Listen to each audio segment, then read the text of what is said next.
इन retail organisation. जैसे कि कल हमने पढ़ा था रिटेल ऑर्गेनाइजेशन के बारे में, जिसमें हमने कहा था कि पूरी ऑर्गेनाइजेशन में वो क्या करते हैं, फर्स्टली आइडेंटिफाई करते हैं कि कौन कौन सी एक्टिविटीज़ उन्हें परफॉर्म करनी है, देन उसकी ग्रुपिंग करते हैं, उसके बाद ये आइडेंटिफाई करते हैं कि जो एक्टिविटीज़ हमने आइडेंटिफाई की हैं उनको कौन पर्सन निभाएगा, ठीक है, कौन पर्सन का क्या काम है, ये डिसाइड किया गया था रिटेल ऑर्गेनाइजेशन में। तो आज हमने पढ़ना है HR functions in retail organization कि जो ह्यूमन रिसोर्स मैनेजर है उसके क्या क्या काम होते हैं रिटेल ऑर्गेनाइजेशन में, ठीक है, उसकी जो रिस्पॉन्सिबिलिटीज़ हैं, क्या क्या काम उसे करने पड़ते हैं, आज उसकी डिटेल्स पढ़ेंगे। तो करते हैं स्टार्ट। तो बेसिकली रिटेल ऑर्गेनाइजेशन में जब सबसे पहला फंक्शन होता है that is man power planning, ठीक है, जिसके बारे में first step is man power planning, ठीक है, डिटेल में आगे पढ़ेंगे।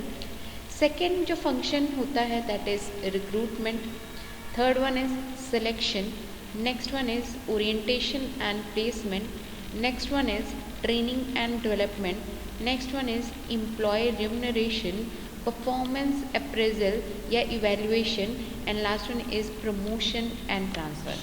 अब हम इसकी डिटेल में पढ़ेंगे कि सबसे पहला फंक्शन जो होता है वो क्या होता है, मैन पावर प्लानिंग। ओके, तो HR मैनेजर का ये काम होता है कि उसे ये डिसाइड करना होता है कि अगर उसकी ऑर्गेनाइजेशन में कितने लोगों की रिक्वायरमेंट है, कितने लोगों की ज़रूरत है, ठीक है, कौन कौन से लोग किस किस पर्टिकुलर फील्ड में चाहिए, ठीक है, तो यहाँ से वो डिसाइड करते हैं कि उन्हें रिक्वायरमेंट कितनी है।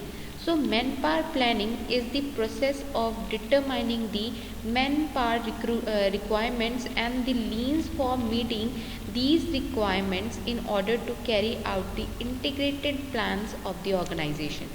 Okay, फॉर एग्ज़ाम्पल कि अगर हम रिटेल ऑर्गेनाइजेशन की बात करें तो हमें ये डिसाइड करना पड़ेगा कि सेल्स करने के लिए कितने लोग चाहिए, ठीक है ना, मार्केटिंग करने के लिए कितने लोग चाहिए, पर्सनल सेलिंग के लिए कितने लोग चाहिए। अगर जैसे हमने कल एग्जांपल लिया था ऑटोमोबाइल इंडस्ट्री का, तो ऑटोमोबाइल इंडस्ट्री में भी ये डिसाइड किया जाएगा कि सेल्स कौन करेंगे, ठीक है ना, सेल्स मैनेजर अलग होंगे, फिर उस प्रोडक्ट से रिलेटेड एक्सेसरीज़ भी बेचनी पड़ेंगी तो एक्सेसरी डिपार्टमेंट अलग होगा, अकाउंट डिपार्टमेंट्स अलग होगा, ठीक है, दूसरा वर्क अलग करेगा, सर्विस डिपार्टमेंट अलग होगा, सर्विस में अलग लोग होंगे। तो एक्चुअल नंबर ऑफ पर्सन जो डिसाइड किए जाते हैं अपनी ऑर्गेनाइजेशन को देख के, उसमें हम डिसाइड करते हैं कि हमें एक्चुअली में कितने लोगों की ज़रूरत है। तो ये HR मैनेजर का सबसे पहला फंक्शन होता है, ठीक है। नेक्स्ट वन इज़ अब किस तरीके से डिसाइड किया जाता है। So the man power planning and जिसे हम कहते हैं human resource planning, so determine the requirement of the employees. So सबसे पहले जो डिसाइड किया जाएगा वो क्या डिसाइड किया जाएगा, टाइप्स ऑफ एम्प्लॉयज़, जो कि अभी अभी हमने बात की जॉब एनालिसिस कि कितने लोग किस काम के लिए चाहिए, मार्केटिंग के लिए कितने लोग चाहिए, सेल्स के लिए कितने चाहिए, ठीक है, सेल्स इन मेन प्रोडक्ट कितने चाहिए, सेल्स इन एक्सेसरी डिपार्टमेंट कितने चाहिए, ठीक है। तो अलग अलग टाइप के कितने एम्प्लॉयज़ हैं वो एंड नंबर ऑफ़ एम्प्लॉयज़ वो डिटरमाइन करेंगे। अब ये जब डिटरमाइन करते हैं तो हमें कुछ स्टेप्स फॉलो करने पड़ते हैं। वो स्टेप्स हैं, फर्स्टली एनालाइजिंग दी करंट मैन पावर इन्वेंट्री। इस टाइम एनालाइज किया जाता है कि एट प्रेजेंट हमारे पास कितने लोग हैं, ठीक है। The next one is making future man power forecast. अब ये क्या किया जाता है कि फ्यूचर की रिक्वायरमेंट के बेस पे डिसाइड किया जाता है कि फ्यूचर में हमें कितने लोग चाहिए।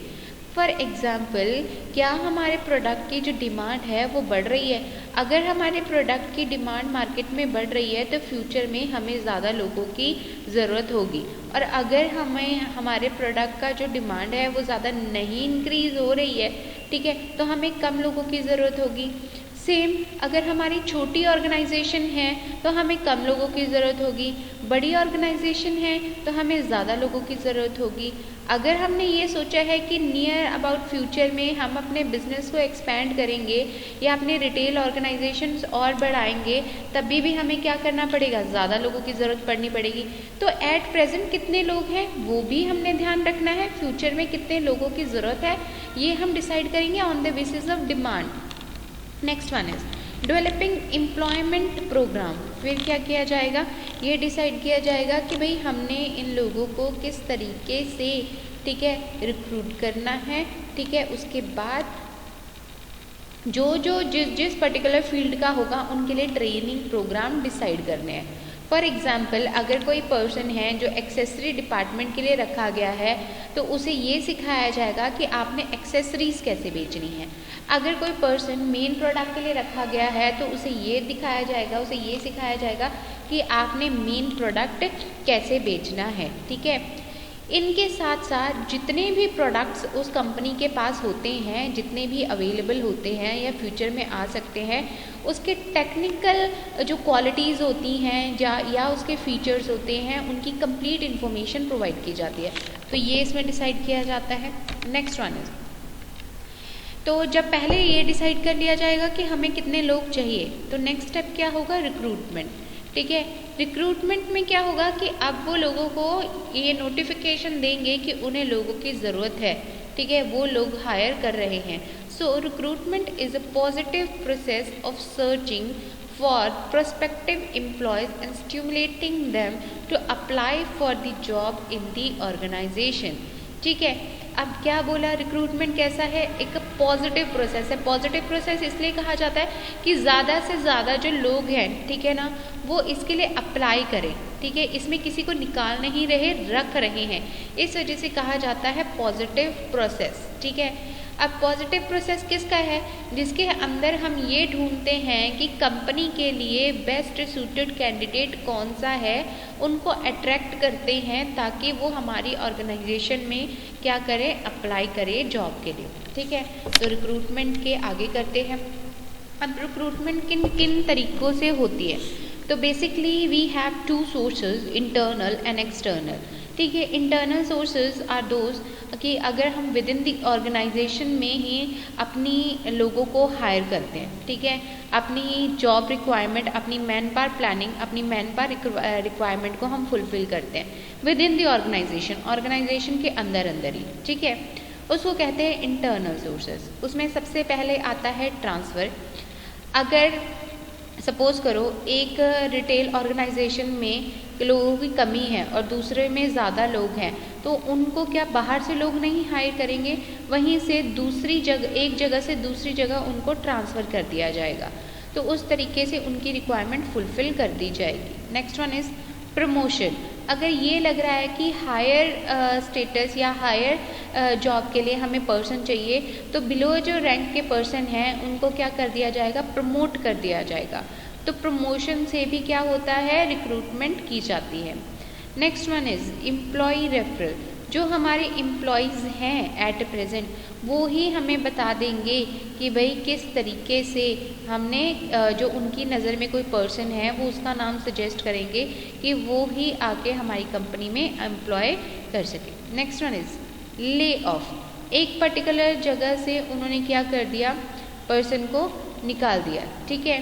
नेक्स्ट वन, एक जगह से निकाल दिया, दूसरी जगह रख दिया, that is lay off. Next one is, जो इसमें नॉर्मली होता है, मेन यही होते हैं transfer, promotions and employee referral, ठीक है। और एक और होता है डिमोशन, ठीक है। डिमोशन बहुत ही नेगेटिव फैक्टर होता है या बहुत ही नेगेटिव सोर्स होता है जिसको हम यूज़ नहीं करते। बहुत रेयर केसेस में कंपनीज इसको यूज़ करती हैं।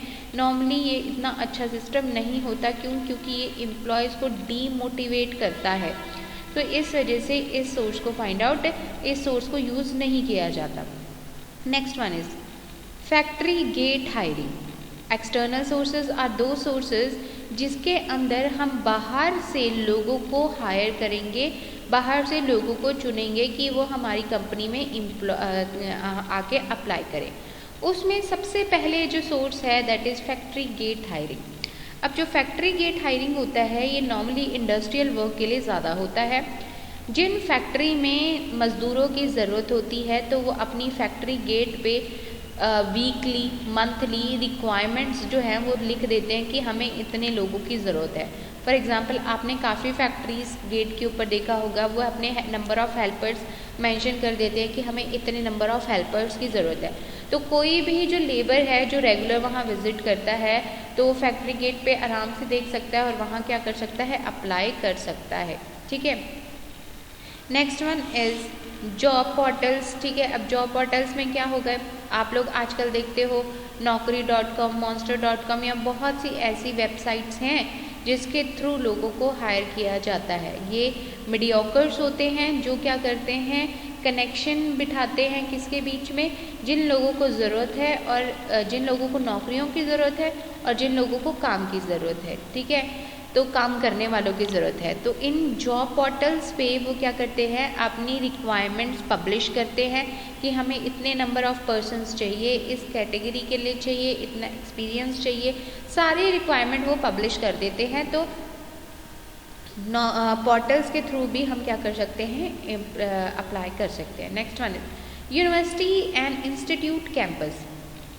आपने देखा होगा आजकल कॉलेजेस और यूनिवर्सिटी से भी क्या किए जाते हैं, लोगों को हायर किया जाता है। ठीक है, क्योंकि उन्हें पता होता है कि यहाँ जो स्टूडेंट्स हैं उनको वो पर्टिकुलर नॉलेज है, तो यहाँ से फ्रेशर्स जो होते हैं उनको आराम से जॉब मिल जाती है। Next one is public employment exchange. यहाँ ये एम्प्लॉयमेंट एक्सचेंज वो होता है, जैसे कि अभी बात की कि जिन कंपनीज़ को लोगों की ज़रूरत है वो रिक्वायरमेंट आके यहाँ बता देते हैं, और जिन लोगों को ज़रूरत है काम की वो यहाँ आके अपना रिज्यूम दे देते हैं।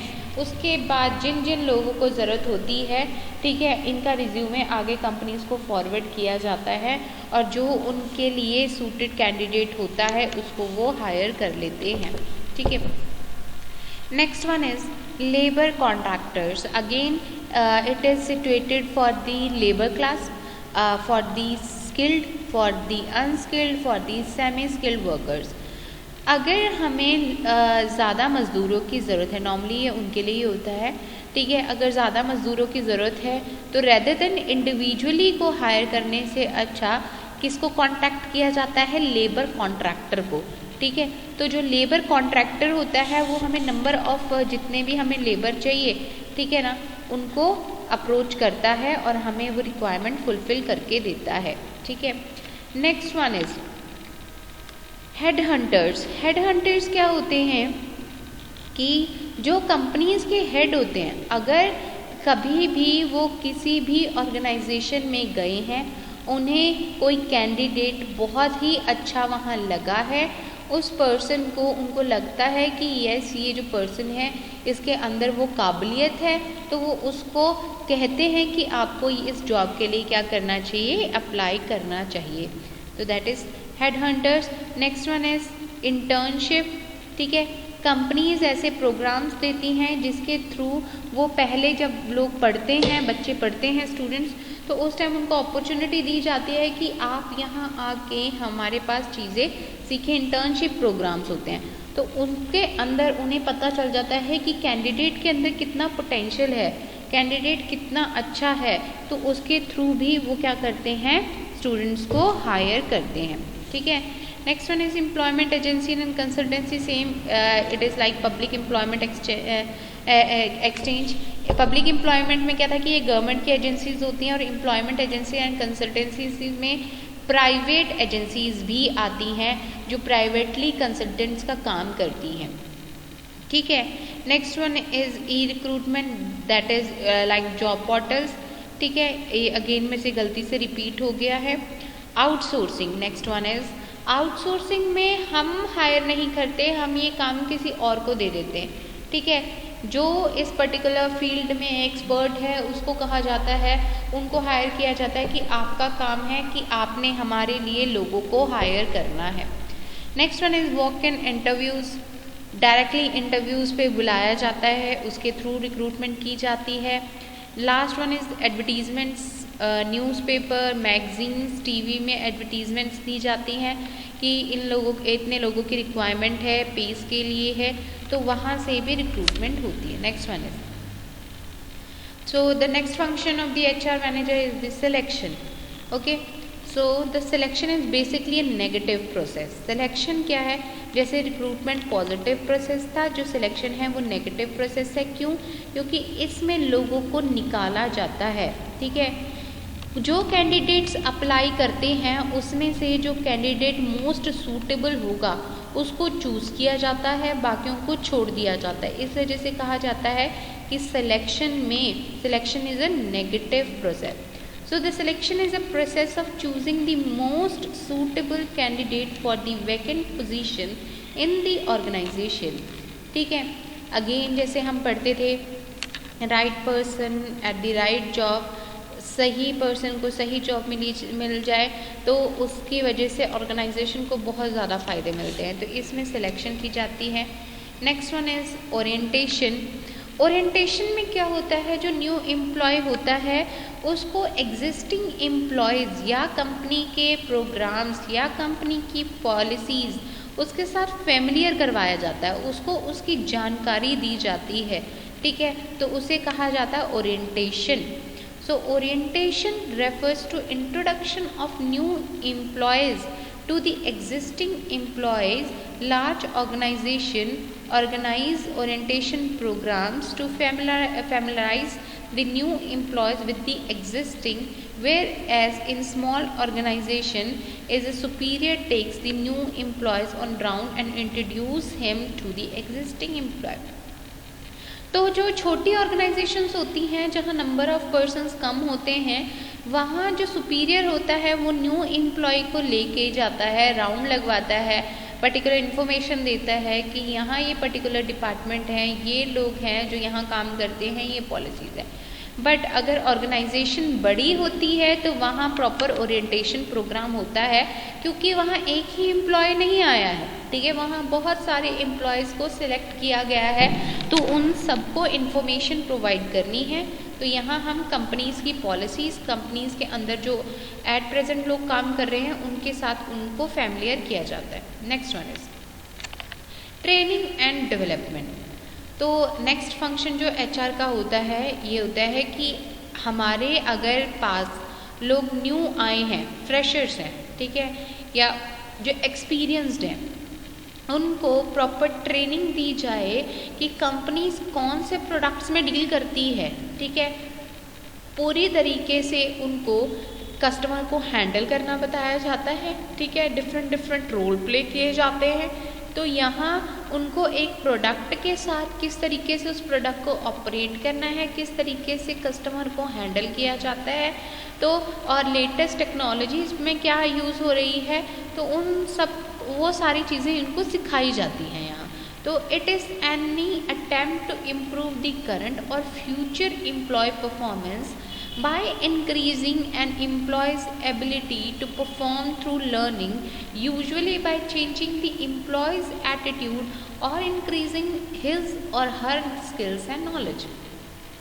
तो इनिशियली उनको ट्रेनिंग प्रोवाइड की जाती है, बट अगर हमारे जो एम्प्लॉयज़ हैं वो काफ़ी टाइम हो गया उनको, तो डेवलपमेंट के लिए भी ऑप्शंस दिए जाते हैं। उनको एक्स्ट्रा प्रोग्राम्स बनाए जाते हैं जिनसे उनकी जो स्किल्स है, उनकी नॉलेज है और बढ़े। ठीक है, तो उनके लिए डेवलपमेंट प्रोग्राम्स भी बनाए जाते हैं। Next one is soft skills development. Again हमने यहाँ जो बात की थी वो बात की थी कि रिटेल ऑर्गेनाइजेशन में एचआर के क्या काम है। तो यहाँ काम होता है कि देखो, रिटेल मीन्स कि डायरेक्टली कस्टमर्स के साथ वो डील कर रहे हैं। ठीक है, तो उनको इतनी पोलाइटली उनको हैंडल करना है, उनकी क्वेरीज के आंसर्स देने हैं। ठीक है, किस तरीके से उनसे बात करनी है, किस तरीके से किसी से कम्युनिकेट करना है, तो वो सारी की सारी स्किल्स सिखाई जाती हैं। ठीक है, कम्युनिकेशन स्किल्स को, अगर आपकी कम्युनिकेशन स्किल्स बेटर हैं तो ही आप अपने कस्टमर को अपनी बात पहुंचा सकते हो और उनकी बात सुन सकते हो। तो ये चीज़ें डेवलप की जाती हैं। Next one is team working and leadership. HR का काम ये होता है कि सारे एम्प्लॉयज़ को इस तरीके से जोड़ती है कि वो क्या करें, सारे ही लोग टीम वर्क से काम करें, अपने आप को इंडिविजुअली परफॉर्म ना करें। उनको ये लगे इंडिविजुअली भी बहुत अच्छा परफॉर्म करें, बट उनको ये नहीं लगना चाहिए कि हम एक ऑर्गेनाइजेशन से अलग हैं। ठीक है, उनके अंदर टीम स्पिरिट वाली फीलिंग्स डेवलप करनी पड़ती है एचआर को। Next one is leadership. ठीक है। लीडरशिप के अंदर उनको कंटिन्यूसली इनिशिएटिव लेना पड़ता है एचआर को कि भाई हमने किसी काम को अगर शुरू करना है तो इनिशिएटिव उनको लेना पड़ेगा। कंटिन्यूसली अपने एम्प्लॉयज़ के ऊपर सुपरवाइज करना पड़ेगा कि वो काम अच्छे तरीके से कर रहे हैं या नहीं कर रहे हैं, ठीक है ना। न्यू आइडियाज़ परफॉर्म करने पड़ेंगे। अगर उनकी एम्प्लॉयज़ है, उनकी कोई प्रॉब्लम है, उसको सॉल्व करना पड़ेगा। तो ये काम भी एचआर मैनेजर का है। Next one is compensation. अब कॉम्पनसेशन क्या है कि कोई पर्सन अगर जॉब करता है, अपनी सर्विसेज वहाँ दे रहा है, तो उसके बदले उसे पैसे चाहिए, ठीक है। तो कॉम्पनसेशन में एचआर मैनेजर ये डिसाइड करता है कि पे जो है वो ये परफॉर्म करेगा कि पे किया रहेगी, पे के अलावा उस पर्सन को क्या रिवॉर्ड्स दिए जाएंगे। यहाँ डिसाइड किया जाता है monetary and non monetary benefits क्या दिए जाएंगे, ठीक है। कैश या इन काइंड में उसे क्या क्या फैसिलिटीज़ प्रोवाइड की जाएंगी। So it refers to the price of the job. It includes pay, rewards and other incentives given to employees. It includes direct as well as indirect payment. Direct payments such as wages, salary, etc. and indirect payments such as medical facility, insurance, etc. The manager must fix the right compensation on the basis of the qualification and the type of the job. तो again अगर आप उनको सिर्फ पे दे रहे हो, उनके लिए रिवॉर्ड्स नहीं दे रहे हो, तो अगर आप उनके कंटिन्यूसली मॉनेटरी या नॉन मॉनेटरी बेनिफिट्स दे रहे हो तो वो मोटिवेट होंगे और अच्छे तरीके से काम करेंगे। तो जो कॉम्पनसेशन है वो डिसाइड होगा कि वो पर्सन की क्वालिफिकेशन क्या है या वो काम कौन सा काम करने जा रहा है, ठीक है। Next one is performance appraisal. HR manager का और काम क्या है कि हमने जो एम्प्लॉयज़ रखे थे अब उनका इवैल्यूएशन करना है। क्या वो काम करते हुए बहुत अच्छे हैं, उनकी जो परफॉर्मेंस है बहुत अच्छी है, ठीक है, एवरेज है, कैसी है, ठीक है, ताकि प्रॉपर फीडबैक मिल सके कि अगर किसी एम्प्लॉय में हम इम्प्रूवमेंट कर सकते हैं, उसको डेवलप कर सकते हैं, तो हम वो डेवलपमेंट करेंगे और उसी के अकॉर्डिंग हम उनको कॉम्पनसेशन देंगे और फ्यूचर में होने वाली गलतियों को सुधारेंगे। तो परफॉर्मेंस अप्रेजल क्या होता है कि कम्प्लीटली हम एक स्टैंडर्ड फिक्स करते हैं एम्प्लॉयज़ के लिए। अगर हम रिटेल ऑर्गेनाइजेशन की बात करते हैं तो यहाँ पर्सन के टारगेट सेट किए जाते हैं कि वीकली आपको इतने टारगेट्स अचीव करने हैं, मंथली, ईयरली, क्वार्टरली, हर बेस पे। तो at the and performance appraisal में ये देखा जाएगा कि जो टारगेट दिया था आपने अचीव किया भी है या नहीं। अगर तो किया है, ठीक है, तो इसका मतलब फ्यूचर में भी आपको जो टारगेट दिया जाएगा आप वो भी अचीव करोगे, तो maybe higher target set कर सके। बट अगर जिन लोगों ने अपना टारगेट अचीव नहीं किया होगा तो रीजंस फाइंड आउट करेंगे, ठीक है। तो इस तरीके से हमें पता चल जाएगा कि बेस्ट एम्प्लॉय कौन सा है और वो जो कंपनी के लिए फ़ायदेमंद है, और वो लोग जो कंपनी के लिए फ़ायदेमंद नहीं है उनको निकाल भी दिया जा सकता है। So the performance appraisal refers to evaluating the performance of employees against some standards. The standards are made known to employees in advance. Superior prepare a feedback report on the basis of performance appraisal. ठीक है। Next one is promotion and career planning. Again कोई person, कोई employ एक organisation में काम कर रहा है और कंटिन्यूसली अच्छे एफर्ट्स कर रहा है, जो उसके लिए टारगेट सेट किए जाते हैं वो उसको अचीव करता है, ठीक है। तो कंपनी का ये काम होता है कि उसको हायर पोजीशन पे रखा जाए, ठीक है। तो प्रमोशन की जाती है और आगे भी उनके कैरियर को डेवलप करने के लिए और अच्छे प्लान्स बनाए जाते हैं, उनको अच्छे तरीके से और अच्छी वर्कशॉप्स प्रोवाइड की जाती हैं, सेमिनार्स लगाए जाते हैं। तो इस तरीके से प्रमोशन की जाती है और कैरियर प्लानिंग की जाती है। So the promotion refers to the being placed at higher job position with more pay, job satisfaction and responsibility. Generally, on the basis of feedback report of employees' performance, they are given promotion and opportunities for higher positions. Thank you very much. I hope कि आपको इतना समझ आ गया हो।